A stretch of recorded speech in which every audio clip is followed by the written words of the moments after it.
Olá, minha gente, paz do Senhor Jesus para todos vocês. Que bom a gente poder se encontrar mais uma vez e lermos a palavra de Deus. Quero agradecer a Deus por esse momento, por essa oportunidade, com uma oração. Senhor Deus, nós te louvamos pelo grande privilégio de podermos ler a tua palavra e mais ainda de termos o Espírito Santo para nos auxiliar no entendimento e no alimento necessário para a nossa alma. Nos ajuda, em nome de Jesus. Amém. Muito bem, minha gente. Hoje nós vamos de Lucas, capítulo 4. Hoje é um dia muito especial, um dia de leitura da palavra de Deus. Lucas, capítulo 4. Diz assim: Pleno do Espírito Santo, Jesus retornou do Jordão e foi conduzido pelo Espírito ao deserto, onde enfrentou as tentações do diabo por 40 dias. Durante todos esses dias não comeu nada, e ao fim desse período estava faminto. Indagou-lhe então o diabo: Se tu és o Filho de Deus, ordena que esta pedra se transforme em pão.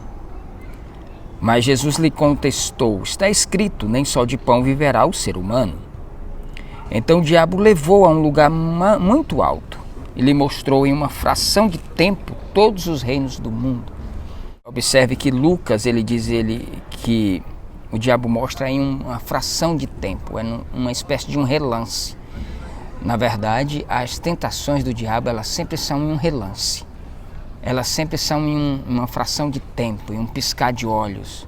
Quando você percebe, você cai. Ele não pode demorar muito com a oferta, que é possível que você veja a mentira por trás. Então ele tem que ser rápido na sua oferta. Ele pinta, enverniza, deixa bonito e aí ele te mostra em um relance.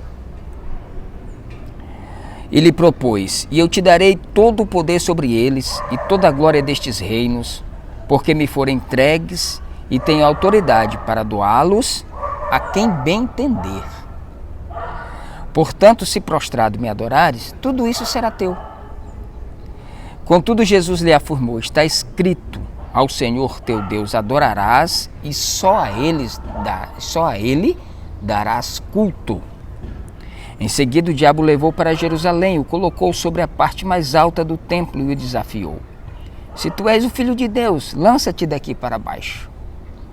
Pois, como está escrito, aos seus anjos ordenará ao teu respeito para que te protejam. O bicho é tão sagaz que ele vem citando ainda a Bíblia. Ele cita aqui o Salmo 91 para Jesus. Está escrito que se você pular, se você cair, os anjos te seguram, te protegem. Tenha muito cuidado com essas ofertas que vem citando a Bíblia, mas induzindo você a pular, a andar voando. Deus te fez para caminhar. E é por isso que Jesus não aceita a oferta, porque ele poderia se valer de todos os seus poderes, mas ele veio para ser um homem, para ser humano, para ser um de nós. Pois está escrito, aos seus anjos ordenará a teu respeito para que te protejam. Eles te sustentarão sobre suas mãos para que não bata com teu pé com alguma pedra. Respondeu-lhe Jesus: Dito está, na verdade está escrito: Não tentarás o Senhor teu Deus. E assim, tendo concluído todo tipo de tentação, o diabo afastou-se dele até um tempo oportuno. Ora, ele espera uma próxima oportunidade para tentar Jesus. Imagine quando diz respeito a nós. Quantas oportunidades ele não espera e quantas chances às vezes a gente não dá para que ele venha nos tentar. Então Jesus retornou para a Galileia no poder do Espírito e por toda aquela região se espalhou sua fama. Ensinava nas sinagogas e de todos recebia manifestação de grande apreciação. Jesus viajou para Nazaré, onde havia sido criado, e conforme seu costume, num dia de sábado entrou na sinagoga e posicionou-se em pé para fazer a leitura. Foi-lhe entregue o livro do profeta Isaías. Desenrolando-o, achou o lugar onde está escrito: O Espírito do Senhor está sobre mim, porque me ungiu para pregar o evangelho aos pobres. Ele me enviou para proclamar a libertação dos aprisionados, a recuperação da vista aos cegos, para restituir a liberdade aos oprimidos e promulgar a época da graça do Senhor. Em seguida, enrolou novamente o livro, devolveu ao assistente e assentou-se.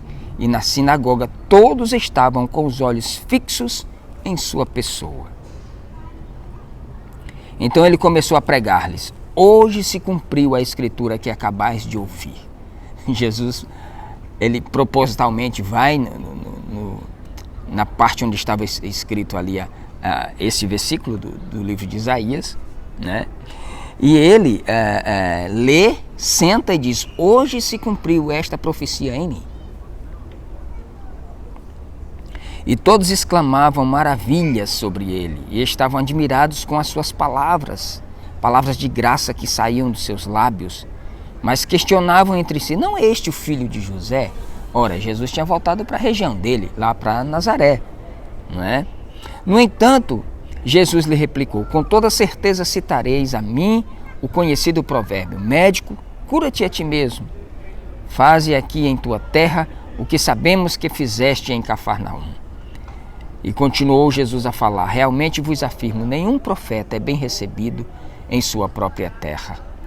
No tempo de Elias, posso lhe afirmar com certeza que havia muitas viúvas em Israel, quando o céu foi fechado por 3 anos e meio, e grande fome ocorreu em toda parte da terra. Contudo, Elias não foi mandado a nenhuma delas, senão somente a uma viúva de Sarepta, da região de Sidom. Assim também, no tempo do profeta Elias, haviam muitos leprosos em Israel, mas nenhum deles foi purificado, a não ser Naamã, o sírio. O que Jesus está dizendo aqui é que eles não estavam dando honra ao profeta porque era da cidade, porque era conhecido. E aí ele mostra que na época do profeta Elias, existiam muitas viúvas em Israel, e Elias é mandado para uma fora dos termos de Israel, justamente de longe. E na época de Eliseu, tinham muitos leprosos em Israel, mas quem foi curado? Um sírio, capitão Naamã, que veio lá da Síria para Israel e ali foi curado. Então todos os que estavam na sinagoga foram tomados de grande raiva ao ouvirem tais palavras. É claro, Jesus mexe na ferida deles. E levantando-se, expulsaram a Jesus da cidade, levando-o até o topo da colina sobre a qual a cidade havia sido edificada, com o propósito de jogá-lo de lá precipício abaixo. Está vendo? O que a religião faz? O que coração de religioso faz? Para jogar um no precipício, amigo, é só você confrontar com a verdade do Evangelho. Todavia, Jesus passou entre eles e seguiu o seu caminho. Jesus, saiu de fininho e seguiu o seu caminho. Então Jesus desceu para Cafarnaum, cidade da Galileia, e no outro sábado começou a ensinar o povo. Entra em outra sinagoga. E todos estavam deslumbrados com seu ensino, pois que a sua palavra era ministrada com autoridade. Entre mentes, na sinagoga havia um homem possesso de demônio, ou seja, de um espírito imundo, que berrou com toda a força: ah, que tu queres conosco, Jesus de Nazaré? Vieste destruir-nos? Sei bem que tu és o Santo de Deus. Mas Jesus o repreendeu, ordenando: fique quieto e sai deste homem. Imediatamente o demônio jogou o homem no chão perante todos e saiu dele sem o ferir. Todas as pessoas ficaram maravilhadas e diziam umas às outras: que palavra é esta? Pois até os espíritos demoníacos ele dá ordens com autoridade e poder e eles se vão. E as notícias a respeito de Jesus se espalhavam por todas as regiões vizinhas. Saindo da sinagoga, dirigiu-se Jesus à casa de Simão. A sogra de Simão estava atormentada, ardendo em febre, e rogaram a Jesus que a ajudasse de alguma forma. Estando ele em pé próximo a ela, inclinou-se e repreendeu aquela febre que no mesmo instante a deixou, e ela rapidamente se levantou e passou a servi-los. Vocês sabem que febre é um sintoma de uma infecção, né? É só um aviso que tem alguma coisa errada no corpo. Então aquela infecção imediatamente deixou o corpo da sogra de Pedro. Ao cair da tarde, o povo trouxe à presença de Jesus todos os que tinham diversos tipos de doenças, e ele os curou, impondo suas mãos sobre cada um deles. Além disso, de várias pessoas saíam demônios gritando: Tu és o Filho de Deus! Ele, contudo, os repreendia e não permitia que se expressassem, pois sabiam que era o Cristo. Ao raiar do dia, Jesus foi para um lugar solitário, do outro lado.